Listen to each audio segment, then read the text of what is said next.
Strahd is a big wuss. And I remember when I ran Curse of Strahd, my players absolutely tronched him. Over the course of that adventure, you collect items specifically designed to kill vampires, and oh my god, do they work. That final battle was intensely anticlimactic. Looking at his stat block, you would see that he has not enough hit points, not a high enough armor class. You'd see that he has a list of things that absolutely just deal a crap ton of damage to him and melt him. He's got a fairly uninteresting bite attack. Charm is an action, and he has a once per day ability to summon some bats. Ultimately, Strahd von Zarovich is not that different from a regular 2014 vampire.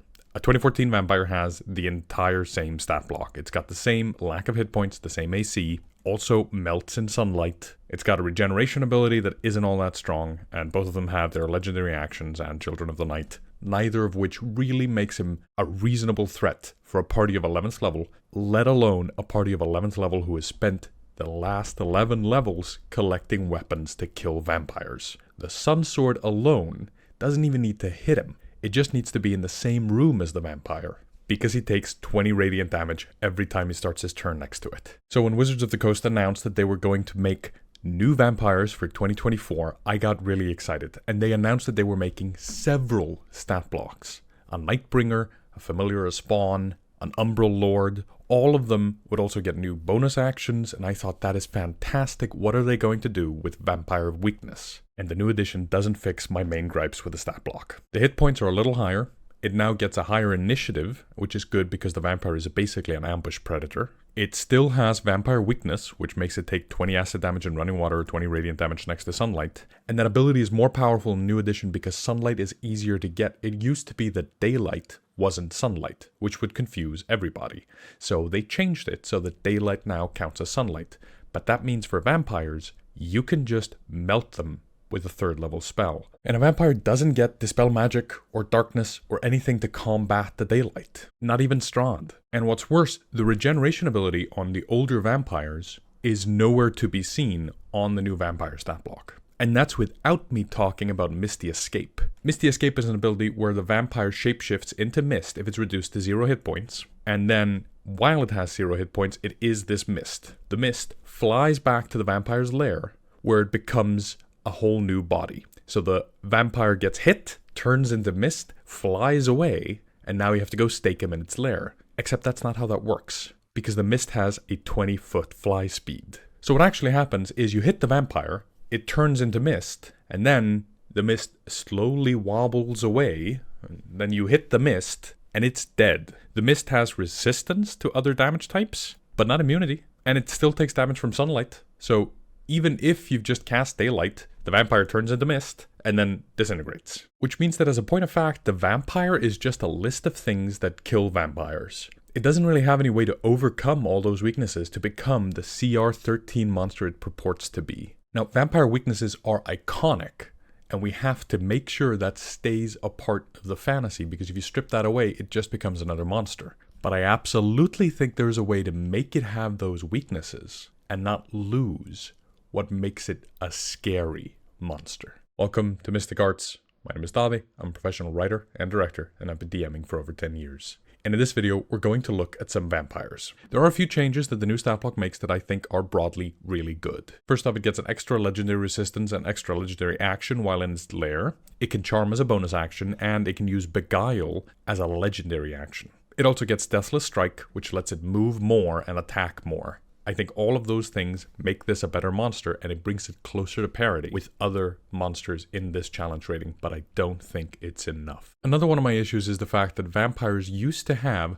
damage resistances to bludgeoning, piercing, and slashing damage from non-magical attacks, which meant their effective hit points were higher. But in the new edition, they did away with all of that non-magical attack nonsense because rules as written, it didn't make a lot of sense. It would confuse players who would think, wait, hang on, is this magic damage? Is this not magic damage? If I light the vampire on fire, is that magic fire damage? And you would always have to clarify, no, it's just non-magical attacks. I know plenty of players that got confused by that simple little bit of rules text, so I get why they removed it. But I don't think the new hit points make up for the difference. In general, this brings me to a topic about vulnerabilities and damage resistances. I think vulnerabilities are a fun game mechanic that lets certain players feel awesome against certain monsters, and I don't think it has any place on boss monsters. I think putting a vulnerability on a boss monster, or putting an ability that guarantees damage in certain circumstances, I think both of those things take a boss monster and they make them feel weak. I much prefer the design principle of this monster is immune to this damage, resistance to this damage, and it takes regular amounts from this here damage. So let's say it's resistant to almost everything except maybe force or radiant. Now the paladin feels really special because they're doing radiant damage to the boss monster, and it has the same feeling, mechanically, mathematically, of a vulnerability, but it doesn't immediately reduce the hit points by half. It's easier to mathematically make the hit points feel like the right amount of hit points for the CR it's in. That same design principle can be extended to boss monsters, and to vampires specifically as a good way to showcase what I'm talking about. Let's say instead of a vampire having a bunch of vulnerabilities that immediately deal damage to it, we give it a bunch of powerful abilities that don't work in sunlight or running water or if it takes radiant damage. That way, those things are still weaknesses of the vampire, but they don't automatically trivialize the encounter by making it absolutely melt away in a few turns, or by making Strahd von Zarovich's arch enemy be a drift globe. I made a new vampire. It's called a Vampire Master just because I wanted to have a different name, and it's slightly different in certain ways. First off, I bumped the CR by 1 to represent the fact that this is more powerful than the CR 13 Monster Manual one. I gave it hit points closer to its CR range because according to Icarus Games' Monster Manual math, the vampire was about 30 or 40 hit points under parity, so I bumped it up to 241. I also increased the AC to reflect the same thing. The biggest change I made is the fact that the Vampire Master has immunity, not just to necrotic damage and poison like all other undead do, which just makes sense, but also to bludgeoning, piercing, and slashing damage. The reason I do this is because in my world, if you have silver, it deals force damage to creatures with a shapeshift feature. This is a part of my Arcane Forge rule set, and it's available now on Patreon. If you back on the Adept tier, you can get the Arcane Forge and use it to make your games more interesting. With silver, you deal force damage to shape-shifted creatures. So immunity to bludgeoning, piercing, and slashing damage becomes regular damage if it's force damage from a silver dagger. So silver is one of the vampire's weaknesses. It doesn't say vulnerability to silver damage, but it is force damage, and force damage overcomes the bludgeoning, piercing, and slashing immunity.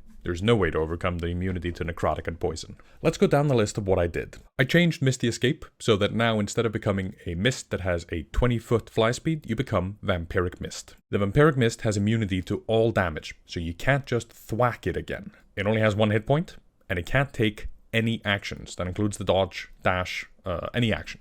It knows the shortest route home, and if it starts its turn in sunlight, it's burned. So it's destroyed. It has 2 hours to get back to its resting place before it is destroyed, and once there, it shapeshifts back into its original form and is paralyzed until it regains any hit points, and it regains 1 hit point after spending 1 hour there. Let's put a pin in that. That's important. Spider climb. The vampire can, walk on ceilings and stuff. Yeah, why not? I gave it back its regeneration. It's now called Unholy Regeneration, and it only works if the vampire hasn't taken radiant damage. It's 20 hit points.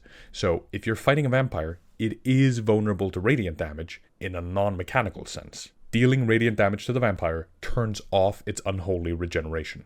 So if you have a cleric in the party, fighting the vampire is gonna be easier, but it doesn't do double damage. It merely stops it from regaining 20 hit points per turn, which is a lot. I shortened the list of vampire weaknesses. Running water and sunlight are gone as a list here, but they're still on the stat block. Instead, you still have forbiddance, can't enter without a permission from the occupant, and you've got stake to the heart. If a wooden stake is driven into the vampire's heart, while the vampire is paralyzed and at 0 hit points, it's destroyed. This is where the Vampiric Mist comes in. So you're fighting a vampire, it turns to dust, and it moves 300 feet towards its home. You chase after the mist, because you have to get to its home within 1 hour, because the mist is faster than you, and it's immune to everything you do except sunlight, so you could sunlight the mist and kill it if you have that available. That still works, but you can't thwack it. You run back to where it is, where the body is, and you stake it into the heart, and that immediately destroys the vampire. So if you're fighting Strahd von Zarovich in the throne room, and you get him to 0, the mist appears, flies over to the crypt,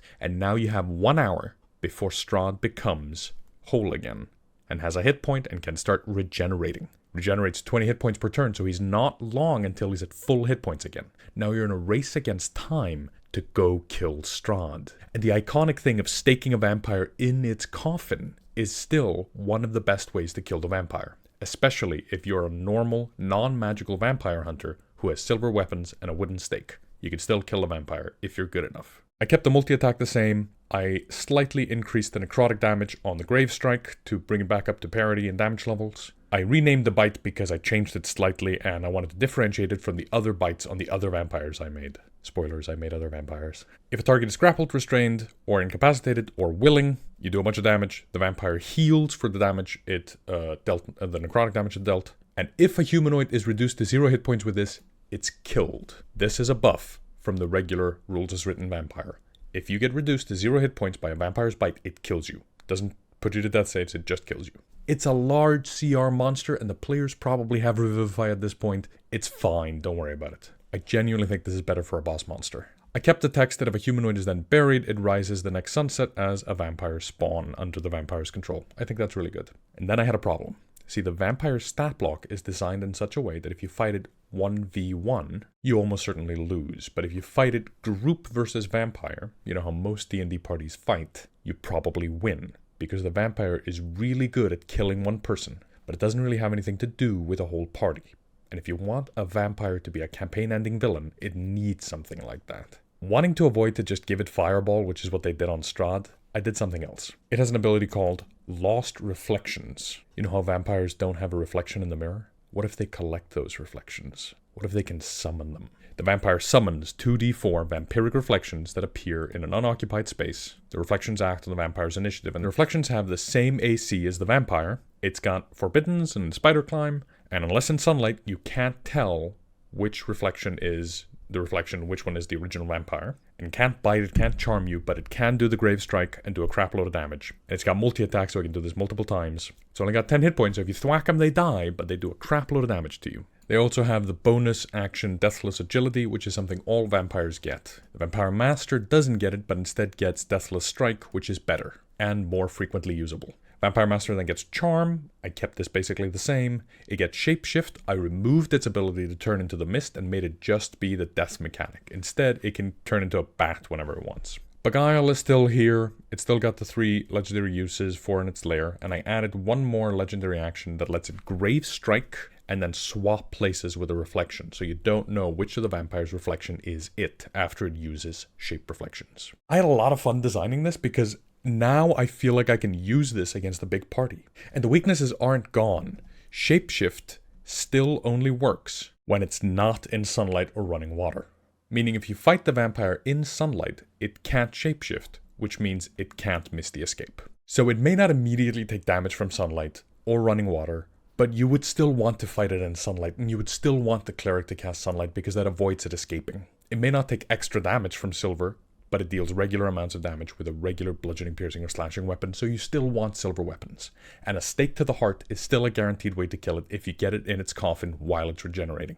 All of these things, they compound to make the vampire feel really scary, but maintain this sense of there are these stories about things that kill vampires. And those stories are true even if they're a little exaggerated. The vampire stepping into sunlight and burning on the spot is probably an exaggerated story that people in the world tell each other to remind us of the fact that vampires don't want to be in sunlight because they will fail at Misty Escaping, and they can't shapeshift, so they are weaker in sunlight. And vampires in lore are historically, canonically terrified. They're paranoid monsters. So I think it makes perfect sense that a vampire would want to never be in sunlight in case it gets attacked. Count Dracula, famously, was so terrified of the punishment that awaited him in hell that he would do anything to keep living, even in his undead state. That's what makes a vampire what it is. It's the paranoia. It doesn't need to instantly disintegrate in sunlight. It just needs to be paranoid that it might. Vampirate Captain. This one looks a little different. Armor class 17, 136 hit points. It can fly. It's for outer space. It's got nebulous escape, where instead of becoming mist, it could become a comet if it's in the vacuum of space. It's vacuous, so while you're next to it, you can't breathe.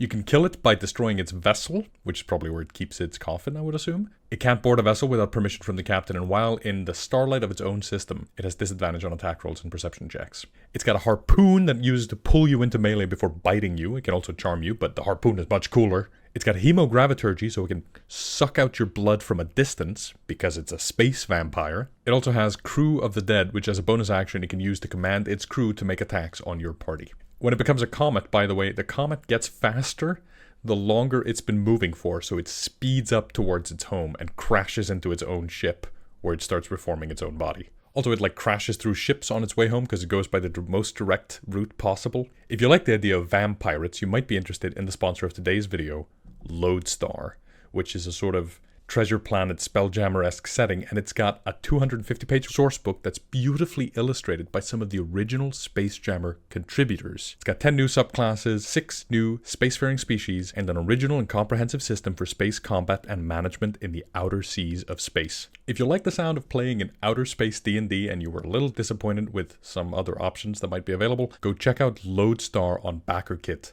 today. They just launched their campaign. Use the link below so they know who sent you.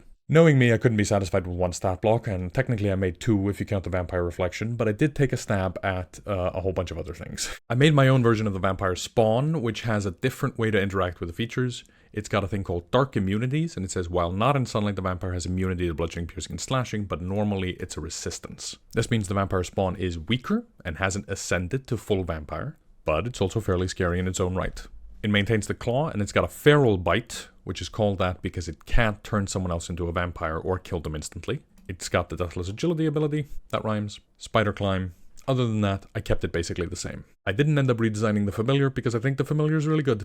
I got no notes on it. But I did decide to make a whole bunch of new vampires. First off, the Vampire Knight. It's got the same stack of traits as the Vampire Master. The reason I do that is to not overcomplicate it about which one has what features that represent their weaknesses. Forbiddance, a stake to the heart. Unholy Regeneration doesn't work in Radiance. It's got Shapeshift that doesn't work in Sunlight. But instead of the claw and the bite, it's got Blood Sword, which does a crap ton of damage and heals the vampire a buttload. Fighting a Vampire Knight one-on-one is almost a guaranteed death sentence because it's going to deal a bunch of damage to you and heal a bunch of damage to itself. I also gave it some innate spellcasting for abilities that I think would be cool for a knight, like Command, Hold Person, and Dispel Magic in case anyone casts Daylight. I also give it Parry, because it's a knight, why not? Same story with the Vampire Ancient. I gave him a couple of legendary resistances. I gave him the same sort of stack of abilities as the regular Vampire Master does, except I also gave it Silent Stalker. While in Dim Night or Darkness, the vampire is invisible. The Vampire Ancient is obviously inspired by Nosferatu and those kinds of older, more decrepit monsters, or Peter from the Basement in What We Do in the Shadows, and they are usually silent stalkers that sort of are invisible and unseen and could be anywhere in any corner of darkness.